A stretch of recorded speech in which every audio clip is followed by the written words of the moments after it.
लगातार होती बारिश रुकने का नाम ही नहीं ले रही थी। बरसात की ऐसी ही एक रात में अचानक आसमान में तूफानी हवाओं के साथ तेज बिजलियां कड़कने लगी, जिसे देखकर सड़क पर चलते इक्के दुक्के लोग भी डर कर आसपास के घरों के अहाते में जा छिपे। ऐसा लगने लगा मानो दिल दहला देने वाली ये बिजलियां किसी खास मकसद से कोयम्बतूर शहर पर कड़क रही हैं। मौसम में अचानक आए इस बदलाव को लेकर आसपास के लोग आपस में बातें कर ही रहे थे कि तभी अचानक किसी ने चिल्लाते हुए कहा, अरे देखो, बरगद के पेड़ पर 5 मुंह वाला नाग लिपटा है। उस आदमी की बात सुनकर वहां मौजूद सभी लोग चौंक गए। तभी भीड़ में से किसी दूसरे आदमी ने हंसते हुए कहा, अरे भाइयों, लगता है आज इसने फिर से चढ़ा रखी है। आज के जमाने में एक मुंह वाला नाग दिखाई नहीं देता और इसे 5-5 मुंह वाला नाग दिखाई दे रहा है।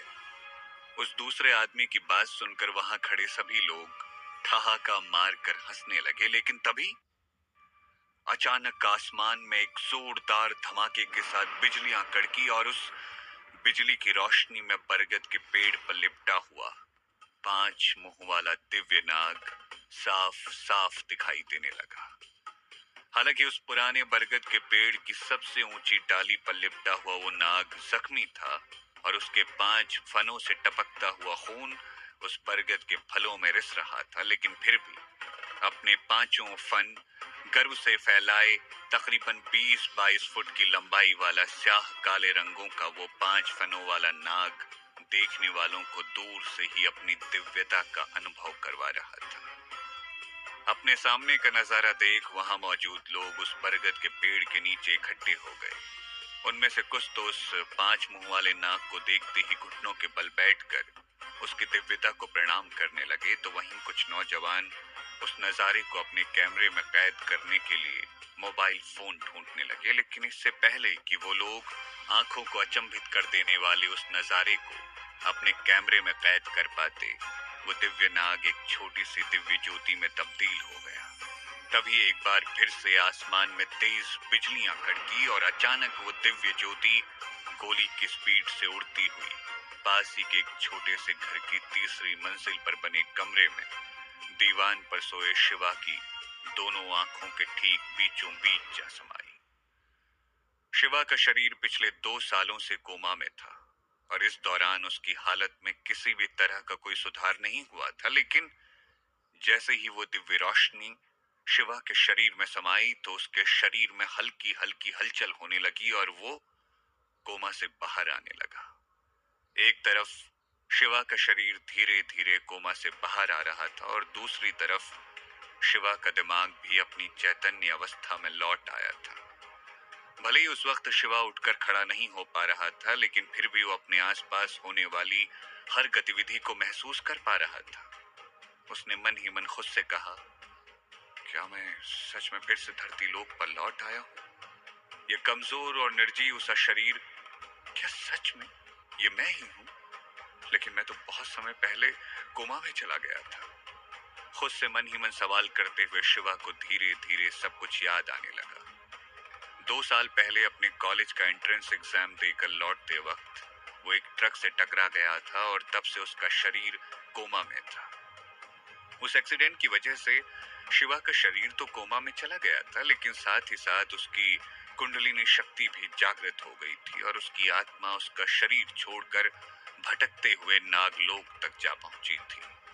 वहां नागराज तक्षक ने उसे संभाला और अपने बेटे की तरह न केवल उसकी आत्मा का रक्षण कर उसे एक नाग का शरीर दिया, बल्कि इन 2 सालों में शिवा की आत्मा को 2000 साल की तपस्या का फल प्राप्त करके ब्रह्मांड की सारी शक्तियां अर्जित करने में उसकी मदद भी की।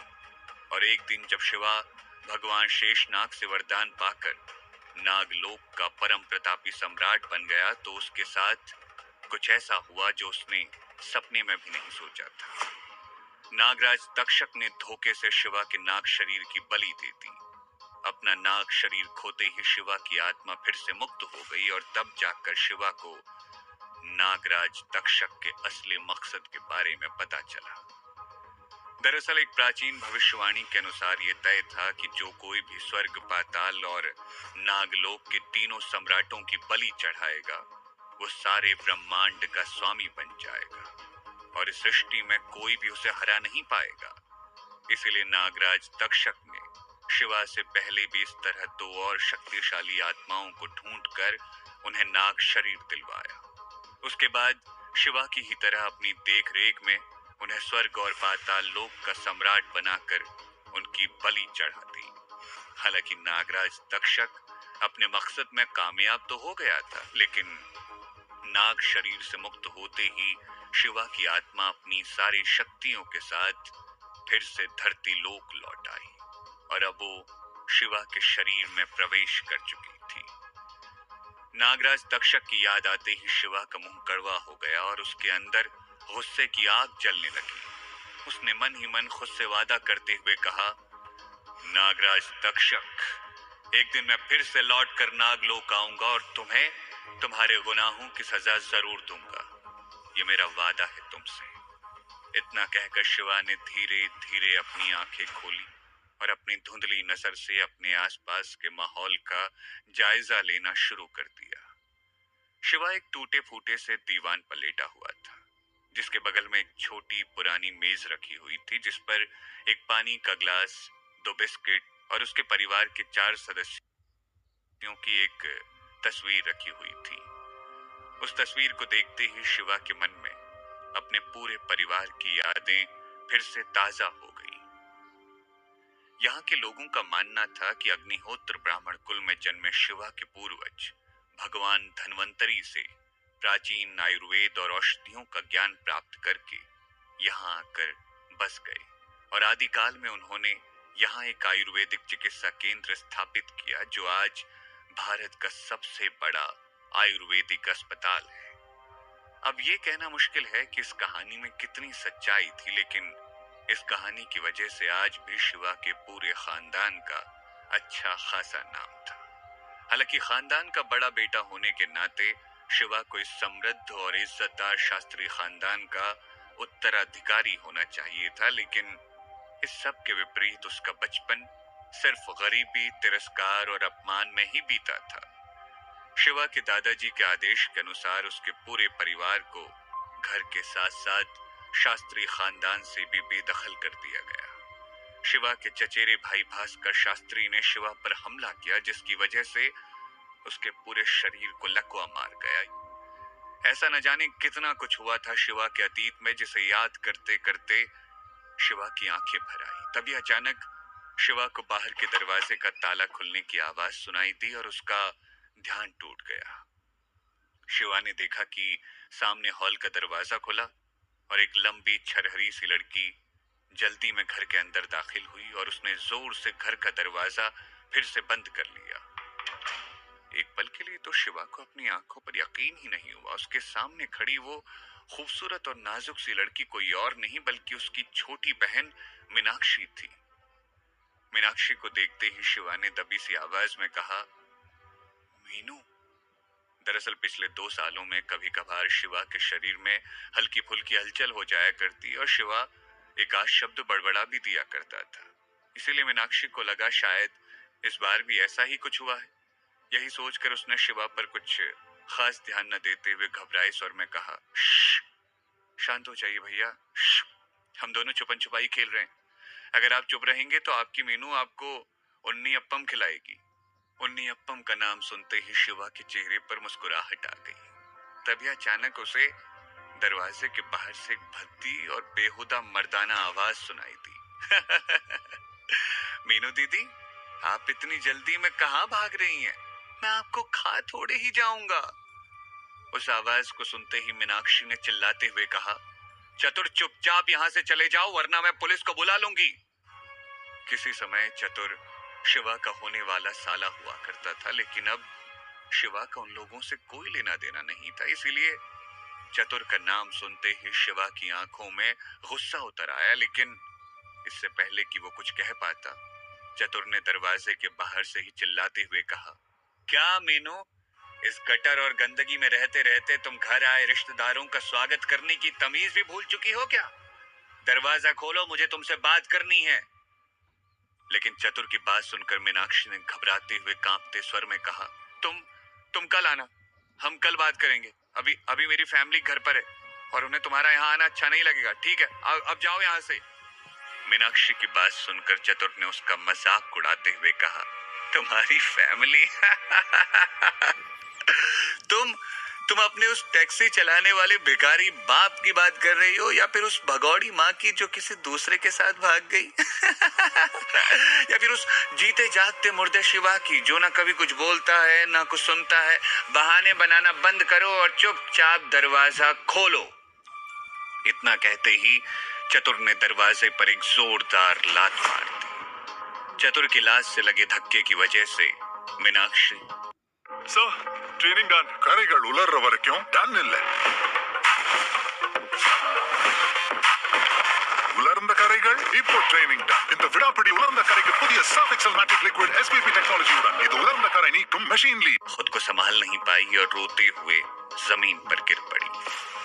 मीनाक्षी की ऐसी हालत देखकर शिवा गुस्से से तिलमिला उठा। वो उठकर मीनाक्षी की मदद करना चाहता था, लेकिन उसका शरीर उसका साथ नहीं दे रहा था। दरवाजा खुलते ही चतुर सीधा घर के अंदर दाखिल हुआ और सरसरी नजर से शिवा को देखते हुए बोला, ओ, ये धरती का बोझ भी यही है? दरवाजे पर हुई धक्का मुक्की और अचानक से झटके के साथ गिरने की वजह से मीनाक्षी का लहंगा उसके घुटनों तक सरक आया था। उसके सुंदर, नाजुक और चमकते हुए पैर साफ साफ दिखाई देने लगे थे। चतुर ने हवस भरी नजरों से मीनाक्षी को देखते हुए कहा, ये लो, मेरी बड़ी बहन जयंती की शादी का कार्ड, आना जरूर।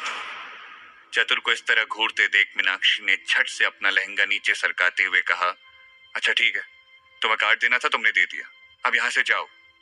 मीनाक्षी की बात सुनकर चतुर ने अपने होठों पर जबान फेरते हुए कहा, अरे मीनाक्षी जी, जल्दी क्या है? वैसे मेरी बहन ने कहा है कि जब तुम लोग उसकी शादी में आओ तो अपने साथ इस शिवा को भी ले आना। क्या पता इसी बहाने समाज में तुम सबकी वापसी हो जाए, या फिर क्या पता दीदी की शादी देखकर तुम्हारा ये भाई ठीक हो जाए। मीनाक्षी अपने लिए कुछ भी सुन सकती थी, लेकिन जैसे ही चतुर ने शिवा का नाम लिया तो उससे बर्दाश्त नहीं हुआ। उसने भरे गले से चिल्लाते हुए कहा, मेरे भैया की ऐसी हालत देखकर भी तुम लोगों का कलेजा ठंडा नहीं हुआ, जो अब सारे समाज के सामने उनका मजाक बनाने पर तुले हो? निकल जाओ यहाँ से, हमें से कोई भी तुम्हारी बहन की शादी में नहीं आएगा। इतना कहते कहते मीनाक्षी की आंखों में आंसू भर आए, जिसे देखकर चतुर ने उसे ताना मारते हुए कहा, ओहो, देखो तो जरा भाई बहन का प्यार कितना गहरा है। वो तो मेरी बहन ने तुम्हारे जिंदा लाश भाई को माफ करने का मन बना लिया है, वरना हम तो खुद नहीं चाहते थे कि तुम में से कोई भी वहां आए। कान खोलकर सुन लो, चुपचाप शादी में आ जाना और साथ में मेरी बहन के कन्यादान में देने के लिए कम से कम 1 लाख रुपए तक के तोहफे लेकर आना, वरना। चतुर के मुंह से 1 लाख रुपए के तोहफों की बात सुनते ही मीनाक्षी के पैरों तले जमीन खिसक गई। उसने गुस्से में तिलमिलाते हुए चतुर से कहा, 1 लाख रुपए के तोहफे? किस बात के तोहफे? हाँ, तुम लोग अपनी हद पार कर रहे हो। मेरे भैया और तुम्हारी बहन की शादी तो बचपन में ही तय हो गई थी, लेकिन आज वो मेरे भैया से रिश्ता तोड़कर उन्हीं के चचेरे भाई भास्कर से शादी करने जा रही है। क्या वो काफी नहीं था जो अब तुम हमसे 1 लाख रुपए के तोहफे भी मांग रहे हो? भूल गए जब तुम्हारी बहन बुरी तरह से बीमार थी और मेरे भैया ने अपनी जान पर खेलकर उसकी जान बचाई थी? उस एहसान का बदला चुकाना तो दूर, तुम लोग तो इंसानियत की हद भी पार करते जा रहे हो। मुझे तो तुम्हें अपना रिश्तेदार कहते हुए भी शर्म। इससे पहले कि मीनाक्षी अपनी बात पूरी कर पाती, चतुर का गुस्से का पारा चढ़ गया और उसने बिना कुछ सोचे मीनाक्षी के गाल पर जोरदार तमाचा चढ़ दिया, जिसकी वजह से मीनाक्षी लड़खड़ाकर जमीन पर गिर पड़ी। क्या अपने सामने मीनाक्षी को इस तरह पिटते देखकर उसे बचा पाएगा शिवा, या फिर चतुर कर देगा जुल्म की सारी हदें पार? आखिर ऐसा क्या हुआ था शिवा के अतीत में? आखिर क्या रहस्य है नागलोक का, और कौन